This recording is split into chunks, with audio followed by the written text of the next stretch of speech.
स्वागत है आप सभी का। आपके साथ मैं हूं प्रिया। आइए करते हैं हरियाणा विशेष की शुरुआत। कांग्रेस कार्य समिति की बैठक में जमकर बवाल हुआ है। बैठक के दौरान कांग्रेस के नेता दो धड़ों में बटे हुए नजर आए। राहुल गांधी ने एक ऐसा बयान दे दिया कि कई दिग्गज नेता राहुल गांधी से खफा दिखाई दिए।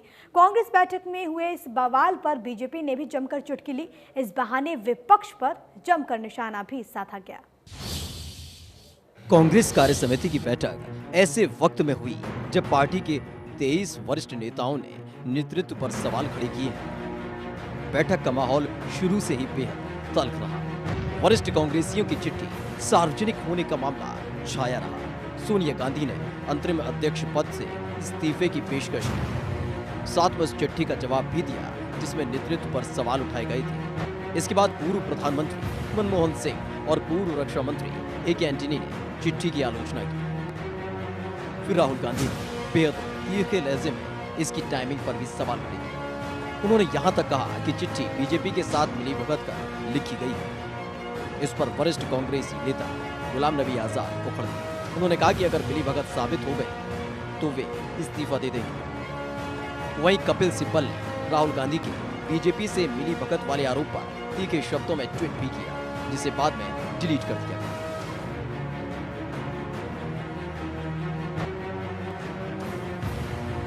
कांग्रेस में हुए इस बवाल के बाद से ही हरियाणा में सियासी हलचल तेज हो गई है। भूपेंद्र सिंह हुड्डा ने कहा कि पार्टी के अंदरूनी मामले पर टिप्पणी नहीं करूंगा। ट्वीट वॉर पर भी हुड्डा ने कहा कि मुझे नहीं पता क्या चल रहा है। पार्टी के अंदरूनी मामले को होता है मैं उसमें कमेंट नहीं करता। पहले कपिल सिब्बल ने मैंने कहा मैं उसमें कमेंट नहीं करता। पार्टी का काम है इंक्वायरी। भाई ट्वीट हो रहे हैं, ट्वीट पे है इसलिए तो पता नहीं है। मैं आई एम नॉट इन। फिर बाद में विड्रॉ भी हो गया, क्लैरिफिकेशन आ गई, विड्रॉ भी हो गया। तो तथ्य जाने बगैर क्या करें। बीजेपी प्रदेश अध्यक्ष ओपी धनखड़ ने बीजेपी का उदाहरण देते हुए कांग्रेस पर निशाना साधा। धनखड़ ने कहा कि बीजेपी में कोई भी आम आदमी किसी भी पद पर जा सकता है। कांग्रेस की तरह माँ बेटे और बेटी की राजशाही नहीं। अगर ऐसी बात थी तो आपके साथ रहता, राज्यसभा में नहीं जाता। क्यों कहता भाई कुछ सुख में था साथी, और राज्यसभा में जाकर था कहीं केस दिया क्या मैं मिला है? राज्यसभा में जाने के बाद क्या मैं मिला है? गीता लोकल के घर बैठकर प्रेस कॉन्फ्रेंस मिली है। ओनली वाणी सेवा। ये लोग अब केवल वाणी सेवा करते हैं, जन सेवा नहीं कर सकते। क्यों? क्योंकि जन सेवा होती है खजाने से, और खजाने की चाबी आपने दे रखी है नरेंद्र मोदी को। खजाने की चाबी आपने दे रखी है मनोहर लाल। आप बिना पैसे के तो क्या होगी? वाणी सेवा बात बात मान लो। कैबिनेट मंत्री अनिल विज ने भी कांग्रेस पर निशाना साधा। विज ने कहा कि कांग्रेस का कुनबा टूट चुका है। जिसे मर्जी अध्यक्ष बनाए फर्क नहीं पड़ता।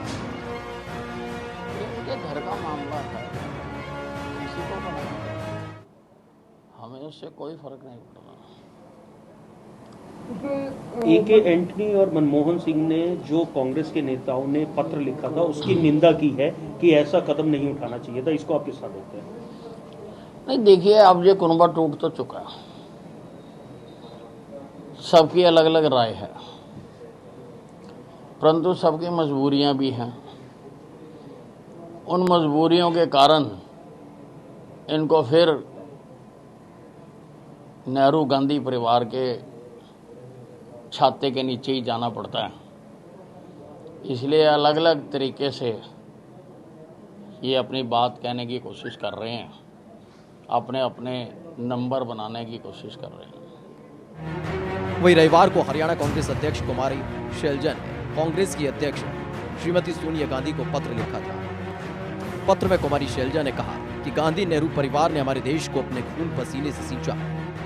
वहीं शैलजा ने लिखा था कि पार्टी के भीतर कुछ नेताओं द्वारा शीर्ष नेतृत्व की कार्यप्रणाली पर सवाल उठाए जा रहे हैं। इससे ये प्रतीत होता है कि ये लोग कांग्रेस पार्टी को कमजोर करने के षड्यंत्र में संलिप्त हैं। की बात है कि कांग्रेस पार्टी के कुछ ऐसे लोग जिन्होंने सत्ता का सुख भोगा है और जिनका वजूद कांग्रेस पार्टी के कारण है, आज हमारे नेतृत्व पर सवालिया निशान उठा रहे हैं। श्रीमती सोनिया गांधी जी, श्री राहुल गांधी जी ने हमेशा आम लोगों की, गरीबों की, दलितों की, किसान की, मजदूर की, देशवासियों की आवाज़ को बुलंद किया है, उठाया है। कोरोना के समय में भी कांग्रेस पार्टी ने इनके नेतृत्व में देशवासियों की इतनी सेवा की है। ऐसी चुनौती हमारे सामने है जब भारतीय जनता पार्टी हमारे लोकतंत्र को कमज़ोर करने में लगी हुई है। आज ज़रूरत है कि श्रीमती सोनिया गांधी जी और राहुल गांधी जी के नेतृत्व को हम और ज़्यादा मजबूत करें ताकि ये देश को आगे ले जाने में अपनी अहम भूमिका निभाते रहें। जाहिर है कांग्रेस कार्य समिति की बैठक में बवाल होने के बाद से ही बीजेपी लगातार हमलावर है और व्यंग्यात्मक अंदाज में भी तंज कसा जा रहा है। हालांकि CWC की बैठक में फैसला लिया गया है। हरियाणा के डिप्टी सीएम दुष्यंत चौटाला लगातार एक्शन में दिखाई दे रहे हैं। डिप्टी सीएम ने सिरसा के बड़ा गूढ़ा पहुंचकर कई विकास कार्यों का उद्घाटन किया। इलाके की जनता को बड़ी सौगातें भी उन्होंने दी। इसके साथ ही डिप्टी सीएम ने सरकार के आगे की योजनाओं को भी जनता के सामने रखा। तो वहीं बड़ौदा उपचुनाव को लेकर भी उन्होंने बयान दिया। रिपोर्ट देखिए। हरियाणा के उप मुख्यमंत्री दुष्यंत चौटाला ने सिरसा के गांव बड़ा गुड़ा में 1 करोड़ 72 लाख रुपए की लागत से बने BDPO कार्यालय भवन का उद्घाटन किया।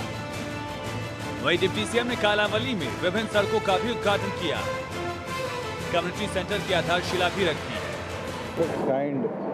मैं कहूँगा कि ब्लॉक ऑफिस बना है जिसके अंदर चेयरमैन, वाइस चेयरमैन हो, BDO, SCPO हो, तमाम अधिकारियों के लिए व्यवस्था के साथ साथ लोगों के लिए भी बड़ा वेटिंग हॉल बनाया गया। और आने वाले समय में जो इस ब्लॉक की समस्याएं रहती थी, जिसके लिए लोगों को काड़ावाड़ी, डवाड़ी जाना पड़ता था, टोडा जाना पड़ता था, उनका निपटारा भी जल्द से जल्द होगा और बेहतर व्यवस्था भी बन पाएगी। इसके साथ ही डिप्टी सीएम ने कहा कि आगामी विधानसभा सत्र में महत्वपूर्ण बिल पेश होंगे। अध्यादेशों को सदन में रखकर बिल पास करवाए जाएंगे और नौकरी में प्रदेश के युवाओं को 75% आरक्षण के लिए बिल पेश किया जाएगा। सत्र है, सबसे इम्पोर्टेंट चीज़ तो ये है क्योंकि 6 महीने के अंदर विधानसभा की सिटिंग अनिवार्य है। उसके लिए 26 और 27 तारीख को 2 दिन का सेशन रखा गया है। 26 तारीख को बिजनेस एडवाइजरी कमेटी बैठकर इस पर निर्णय लेगी कि इसका टाइमिंग बढ़ाया जाए, कैसे आगामी दिनों की कार्रवाई को चलाया जाए। साथ में कई अहम बिल हैं जो प्रदेश के अंदर पीछे ऑर्डिनेंस के तौर पर भी आए, उनको बिल की फॉर्म के अंदर भी हाउस के आगे पेश करके पारित कराया जाए। बड़ौदा उपचुनाव पर दुष्यंत चौटाला ने कहा कि जेजेपी बीजेपी मिलकर मजबूती से चुनाव लड़ेगी और माहौल गठबंधन के पक्ष में है। तो मैं और मुख्यमंत्री दोनों कई बार इस बात को बोल चुके हैं कि दोनों संगठन मिलकर लड़ेंगे, मजबूती के साथ लड़ेंगे और बड़ौदा की सीट को जीतने का काम करेंगे। और आज के दिन जिस प्रकार से बड़ौदा का माहौल बन रहा है, मेरा ये मानना है कि उस गढ़ को दोबारा हम मिलकर जीतने का काम करेंगे। इसके साथ ही दुष्यंत चौटाला ने सिरसा जिले के फर्नीचर क्लस्टर में स्थापित होने पर भी बात कही और कहा कि ये क्लस्टर आत्मनिर्भर भारत योजना के तहत बनेगा और हिसार को एविएशन हब बनाने को लेकर काम जोरों पर चल रहा है। हिसार एयरपोर्ट के अंदर, क्योंकि हमारे यहाँ सेंसेक्स होकर इन्वायरमेंटल क्लियरेंस की मीटिंग होकर केंद्र को जा चुकी है। सेशन के बाद मैं भी हरदीप पुरी जी जो सिविल एविएशन मिनिस्टर और जावेडकर साहब जो एनवायरनमेंट मिनिस्टर है, उनसे मिलकर उस प्रोसेसिंग को एक्सपेडाइट किया जाए, उस पर काम करेंगे। रनवे के साथ में जो टैक्सीवे का काम था, जो एनवायरमेंटल क्लियरेंस के कारण रुका हुआ नहीं था, उसको ऑलरेडी हमने सैंक्शन दे दिए कि वो अपना काम शुरू कर सकता है। जो प्रयास हमने 7 महीने पहले किया था कि ज़िले को क्लस्टर में कन्वर्ट करेंगे, आपके साथ साझा करते हुए खुशी है कि आज ही केंद्रीय industries minister, commerce minister Piyush Goyal ji का पत्र आया है कि अब आत्मनिर्भर भारत के तहत पूरे हिंदुस्तान में इसी तरीके से रेप्लिकेशन करी जाएगी।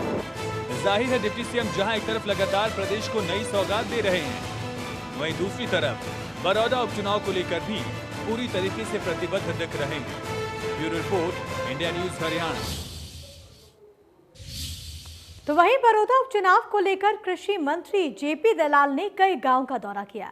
इस दौरान उन्होंने विपक्ष पर जमकर निशाना साधा। कहा कि विपक्ष केवल जुमलेबाजी करता है और इस बार बड़ौदा की जनता इस जुमलेबाजी में नहीं आने वाली। उन्होंने कांग्रेस के आलाकमान पर भी जमकर हमला बोला। सरकार स्थिर है, 4 साल काम करेगी, लेकिन ये जुमलेबाजी फेंक के लोगों को भ्रमित करने की कोशिश करते हैं। इन जुमलों में लोग नहीं आते। लोगों ने मन बनाया हुआ है, इस बार जो है भारतीय जनता पार्टी के कमल के निशान पर मोहर लगाएंगे। बड़ी बड़ी सरकार के अंदर अपना अनुकूल विधायक भेजेंगे तो यहाँ की विकास की योजनाओं को सिरे चढ़ाएंगे। विपक्ष के पास कोई मुद्दा नहीं है। विपक्ष ने इस हल्के के साथ बहुत भेदभाव किया है, इस हल्के को पीछे लेके गए हैं। भारतीय जनता पार्टी का पहली बार जो है लोग एमएलए बना के देखेंगे। विकास की उनके अंदर ललक है, विकास की चाह है और उनको पता है कि स्थिर सरकार के अंदर हिस्सेदारी करके वो अपने इलाके का सबको पता है कि क्या ड्रामा कर रखा है कांग्रेस ने। कभी कहते हैं राहुल गांधी मैं नहीं रहूँगा अध्यक्ष, कभी कहती है सोनिया जी मैं अध्यक्ष नहीं रहूँगी, जबकि उन्होंने दूसरे को किसी को बढ़ने नहीं देना। उन्होंने माँ बेटा आपस में घुमाते रहते हैं। क्या एक 130 करोड़ देशवासियों में कांग्रेस को ऐसा सक्षम नेता नहीं ढूंढ सकती जो इस देश को स्वीकार्य हो, जो इस देश की भूमि से पैदा हुआ हो, जो इस देश की मिट्टी में पड़ा हो। तो कांग्रेस के अंदर जो कमी है कोई लफाजी नहीं करे, ये सच्चाई है। और कांग्रेस ने झूठ बोल के वोट लिए, मध्य प्रदेश में झूठ बोल के कर्जा माफी का नाम नारा दे के राजस्थान में वोट लिए, उसका परिणाम है कि उनके में। वहीं कैबिनेट मंत्री मूलचंद शर्मा ने कहा कि जल्दी हरियाणा रोडवेज में खड़ी हुई कंडम बसेस की नीलामी की जाएगी। साथ ही साथ बल्लभगढ़ के बस अड्डे को भी पीपी मॉडल बस अड्डा बनाया जाएगा। कैबिनेट मंत्री बल्लभगढ़ राष्ट्रीय राजमार्ग पर अवैध रूप से चल रहे वाहनों की छापेमारी के दौरान बोल रहे थे। उन्होंने 5 अवैध प्राइवेट बसेस, 1 पानी का टैंकर, 3 इको गाड़ी, 1 कैपिटल बस बिना रूट टैक्स के वजह से हुए रंगे हाथों पकड़ी गाड़ियां, जिनके खिलाफ कार्रवाई के आदेश भी दिए गए। इस मौके पर उन्होंने ये भी कहा कि किसी भी सूरत में अवैध वाहनों को सड़क पर नहीं चलने दिया जाएगा। कोई खास नहीं, हमारे जिले का बस स्टैंड है और जहाँ से मैं मंत्री हूँ ट्रांसपोर्ट का, यहाँ पे बस कंडम हैं जो खड़ी हैं, जो बरसों से खड़ी हैं। ये कि जल्दी से जल्दी इन बसों को कंडम करके इनको बाहर करा जाए और बसों को साफ मिले। और दूसरा ये है कि अपने ज़िले से कोई भी अवैध वाहन ना चले। और पलवल और फरीदाबाद से तो इस तरह के वाहन नहीं चलने चाहिए। और हरियाणा रोडवेज के जहाँ स्वयं हम बसें हमारे पास हैं, कंडक्टर हमारे पास हैं और प्राइवेट सेक्टर के लोग बस भरें, इस तरह से सब कहे कि वो प्राइवेट बस नहीं चलेंगी, ना कोई इको चलेंगी, ना बस चलेंगी। इन पर सब पर लगाम लगाने का। मंत्री जी, लगातार आप ऐसे अभियान चला रहे हैं कि जिसमें प्राइवेट जो बस चल रही हैं, अवैध रूप से बस चल रही हैं, उनको जो है पकड़ने का काम किया जाता है। बावजूद उसके जो क्या हमारे सिस्टम में कहीं कोई कमी है? हाँ, कमी है सिस्टम। हम करने जा रहे हैं सिस्टम को।